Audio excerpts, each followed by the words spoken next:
Proses berisi instruksi dan data, program kontrol dan semua register proses, dan stack berisi data sementara.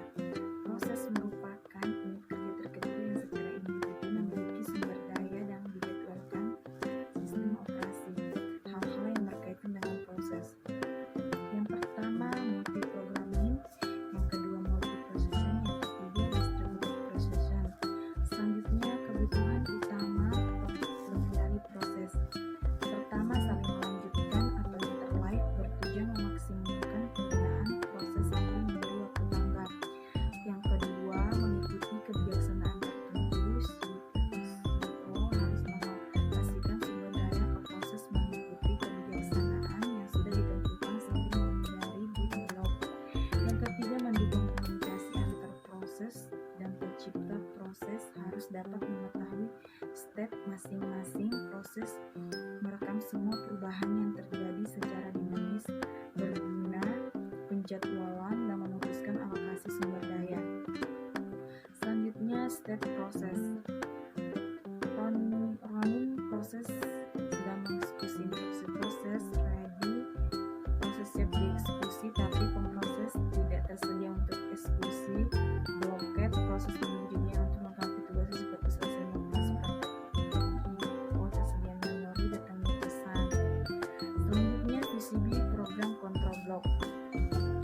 Sistem operasi ini memerlukan banyak informasi mengenai guna pengelolaan proses. Informasi ini berada di PCB. Dalam PCB informasi dibagi menjadi 3 kelompok. Yang pertama, informasi identifikasi proses. Yang kedua, informasi status pemroses. Yang ketiga, informasi kendali proses yang terdiri dari informasi penjadwalan status, struktur data, komunikasi antar proses, kewenangan proses, manajemen memori, kepemilikan dan utilisasi sumber daya. Selanjutnya di sini ada operasi-operasi yang terjadi pada proses. Yang pertama, penciptaan proses. Yang kedua, penghancuran proses. Ketiga, penundaan proses, pelanjutan kembali.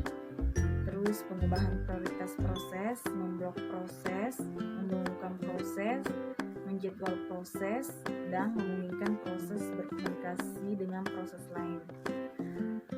Penciptaan proses melibatkan banyak aktivitas seperti menamai, menyisipkan, menentukan prioritas penciptaan PCB, mengalokasikan sumber daya proses, kejadian yang dapat menciptakan proses. Yang pertama, pada lingkungan batch sebagai tanggapan atas blok. Terus pada lingkungan interaktif terjadi saat pemakai berusaha log on. Terus sebagai tanggapan suatu aplikasi. Terus adanya penciptaan proses lain atau anak proses. Pada Unix, proses diciptakan dengan sistem call fork, menciptakan kopian proses pemanggil atau induk yang identik. Terus pada MS atau sampai the system call adalah memuatkan file binary ke memori dan mengeksekusi sebagai anak proses. Pada sistem ini, proses induk dan proses anak tidak berjalan paralel. Terus penghancuran proses itu, pada penghancuran proses maka akan melibatkan kegiatan pembebasan proses dari sistem antara lain, yaitu sumber daya yang dipakai dikembalikan, proses dihancurkan dari tabel sistem, PCB-nya dihapus. Penghapusan akan lebih rumit bila menciptakan proses.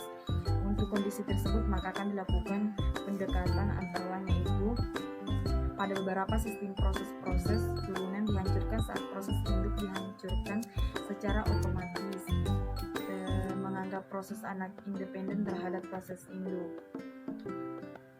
Alasan penghancuran proses itu penyebab terminasi, selesainya proses secara normal, deskripsi proses telah berjalan secara lengkap, dan yang lain-lain. Terus implementasi proses. Setiap proses mempunyai step yang perlu diperhatikan sistem operasi yang tercatat dalam tabel. Yang pertama, tabel informasi manajemen memori untuk menjaga keutuhan memori utama dan memori sekunder. Yang kedua, tabel informasi manajemen masukan atau keluaran. Yang ketiga, tabel sistem informasi. Yang keempat, tabel proses pengelola informasi proses di sistem operasi. Terus implementasi proses data pemakai, bagian dapat dimodifikasikan seperti data program, daerah stack pemakai, terus program pemakai, deskripsinya, program yang dieksekusi, stack sistem, menyimpan parameter dan alamat, pemanggilan untuk produser dan sistem call, VCD, informasi yang diperlukan sistem operasi dalam mengendalikan proses.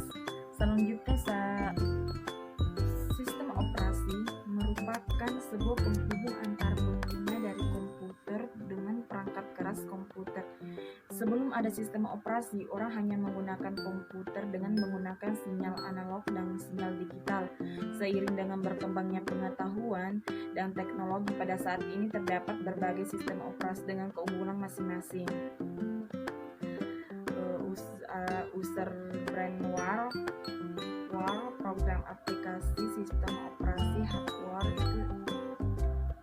Selanjutnya, sistem operasi komputer merupakan perangkat lunak komputer untuk software yang bertugas untuk melakukan kontrol dan manajemen perangkat keras dan juga operasi dasar sistem, termasuk menjalankan software aplikasi seperti program-program pengolah data yang bisa digunakan untuk mempermudah kegiatan manusia.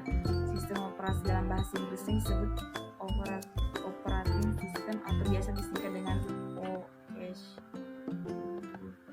Terus, sistem operasi komputer merupakan software pada lapisan pertama yang diletakkan pada memori komputer. Terus, sedangkan software lainnya dijalankan setelah sistem operasi komputer berjalan, dan sistem operasi akan melakukan layanan inti umum untuk software itu. Fungsinya itu, sistem komputer pada dasarnya terdiri dari 4 komponen, yaitu perangkat keras, program aplikasi, sistem operasi, dan para pengguna.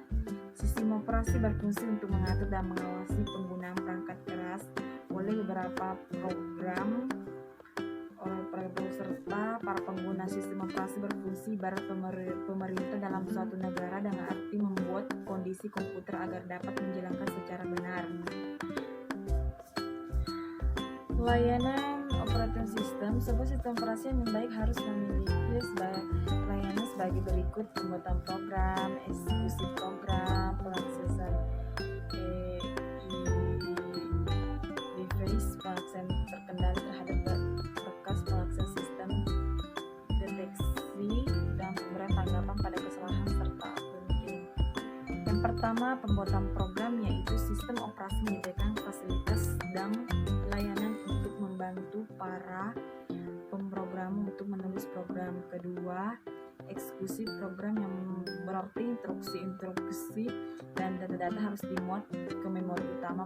Perangkat masukan atau keluaran dan berkas harus diinisialisasi, serta sumber daya yang ada harus disiapkan. Semua itu harus ditangani pada sistem operasi. Ketiga, pengaksesan, yaitu device.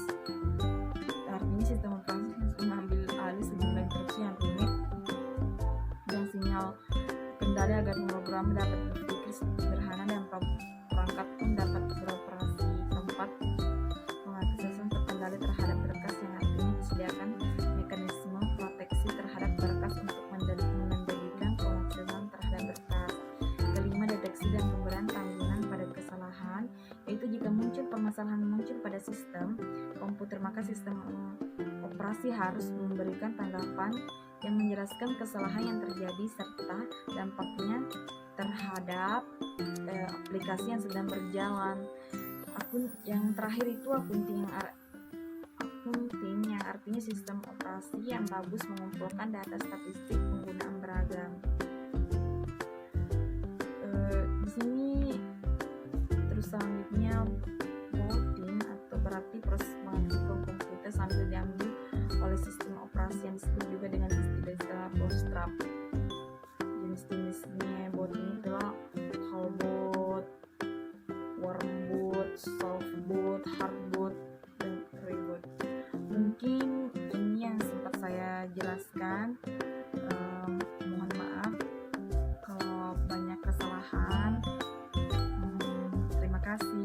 Wassalamualaikum.